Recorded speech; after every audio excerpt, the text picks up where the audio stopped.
Assalamualaikum warahmatullahi wabarakatuh. Kami dari kelompok 6 akan menjelaskan tentang fenomena antroposfer di Indonesia. Sebelum itu, perkenalkan nama saya Idris Novalindo Alvaro. Saya Silvi Ramadhani. Saya Lutfiana Laila. Saya Revanina Surya Putri. Saya Arini Utama. Saya akan menjelaskan tentang pengertian antroposfer. Antroposfer ini dibagi menjadi dua menurut bahasa Yunani, yaitu yang pertama antropos dan spaira. Antropos itu manusia dan spaira adalah lapisan. Jadi antroposfer itu merupakan fenomena yang menjelaskan manusia di bumi serta aktivitas-aktivitasnya. Nah, jadi antroposfer itu meliputi 4 hal. Yang pertama tentang potensi masyarakat, yang kedua tentang persebaran penduduk, yang ketiga kepadatan penduduk, dan yang terakhir adalah permasalahan kependudukan. Kemudian saya akan menjelaskan tentang komposisi penduduk. Komposisi penduduk merupakan suatu pembagian penduduk di suatu wilayah dengan karakteristik tertentu. Jadi komposisi penduduk ini memiliki 4 fungsi. Yang pertama yaitu mempermudah pemangku kepentingan untuk memberikan gambaran tertentu terkait penduduk di suatu wilayah dengan berbagai kriteria. Kemudian membantu pemerintah untuk menyusun strategi dalam pengambilan kebijakan untuk suatu pembangunan. Kemudian mempermudah pemerintah untuk mengklasifikasikan penduduk agar mencapainya suatu pembangunan nasional. Kemudian yang terakhir yaitu menggambarkan potensi dan kondisi sumber daya manusia di suatu wilayah yang didasarkan pada jenis kelamin, umur, pekerjaan, serta status kependidikan. Selanjutnya yaitu jenis-jenis komposisi penduduk dibagi menjadi 5. Yang pertama yaitu berdasarkan umur dan juga jenis kelamin dibagi menjadi 3. Yang A yaitu ekspansif, pria lebih banyak daripada perempuan. Pertumbuhan penduduknya cepat, tingginya jumlah penduduk muda dan juga angka kelahiran yang terjadi di daerah Papua, NTT dan juga di sebagian Sulawesi. B yaitu stasioner, perempuan lebih banyak daripada laki-laki. Kematian dan juga kelahiran seimbang, komposisi penduduknya seimbang, pertumbuhan penduduknya kecil yang terjadi di daerah Jakarta. Yang C yaitu konstruktif, perempuan lebih banyak daripada laki-laki, tingginya jumlah penduduk tua dan juga angka harapan hidup. Pertumbuhan penduduknya lambat yang terjadi di wilayah Bali. Yang kedua yaitu berdasarkan mata pencarian. Yang pertama yaitu PNS. PNS banyak ditemui di daerah Yogyakarta karena pendidikan berkualitas dan juga pusat pemerintahan. Yang kedua yaitu petani. Petani banyak ditemui di wilayah Jawa Tengah, terutama di Kebumen dan juga Pati, karena di sana pengairannya bagus, tanah yang subur dan juga iklim yang mendukung. Yang ketiga yaitu berdasarkan pendidikan. Pendidikan yang terendah yaitu terjadi di wilayah Papua karena akses yang terbatas, ekonomi yang kurang mendukung dan juga kurangnya guru. Yang tertinggi terjadi di wilayah Jawa Barat karena infrastruktur yang bagus, pemerintah yang mendukung dan juga ekonominya yang maju. Yaitu berdasarkan agama. Mayoritas agama di Bali yaitu Hindu karena sejarah Hindu dan juga kerajaan Hindu. Yang kedua yaitu mayoritas agama di Jawa yaitu Islam karena penyebaran agama Islam dan juga kerajaan Islam. Yang kelima atau yang terakhir berdasarkan kepadatan penduduk.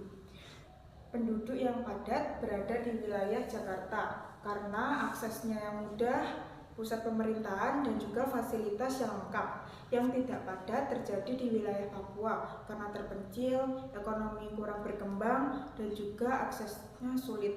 Yang selanjutnya, saya akan menjelaskan tentang pertumbuhan penduduk. Pertumbuhan penduduk adalah suatu perubahan jumlah atau total penduduk di suatu wilayah yang disebabkan oleh kelahiran, kematian, dan juga migrasi.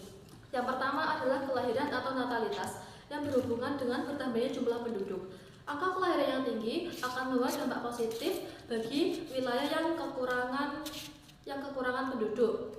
Dampak positif lainnya adalah meningkatnya lapangan pekerjaan dan juga pertumbuhan ekonomi dan inovasi. Contohnya seperti di Kalimantan Selatan.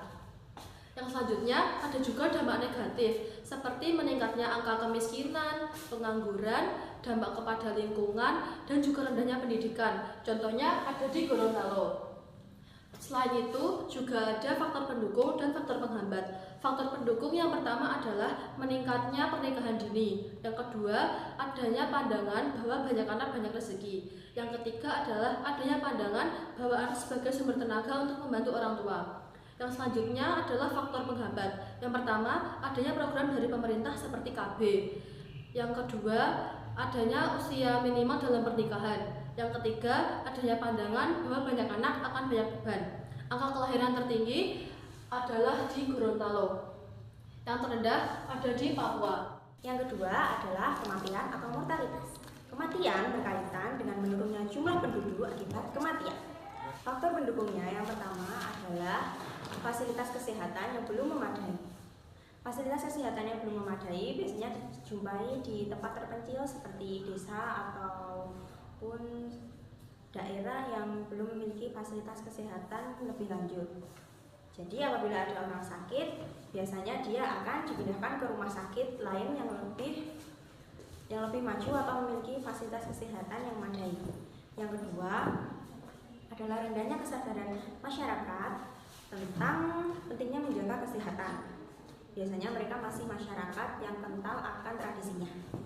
Nah, yang ketiga, yang ini adalah akibat bencana alam juga peperangan.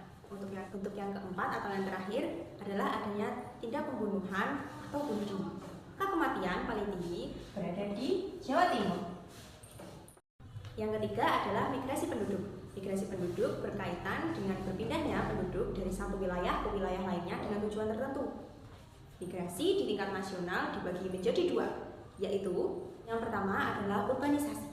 Urbanisasi adalah perpindahan penduduk dari desa ke kota guna mencari kehidupan yang layak. Faktor pendukungnya adalah banyaknya lapangan pekerjaan, fasilitas yang lebih terjamin, juga kehidupan yang lebih terjamin. Contoh dari migrasi pada peta Indonesia adalah dari Jawa Tengah menuju ke DKI Jakarta, di mana penduduknya lebih padat. Yang kedua adalah transmigrasi. Transmigrasi dilakukan oleh penduduk dari wilayah padat ke wilayah yang jarang penduduknya. Tujuan dari transmigrasi adalah meratakan jumlah penduduk, menurunkan kepadatan penduduk, juga menambah tenaga kerja pada wilayah yang jarang penduduknya.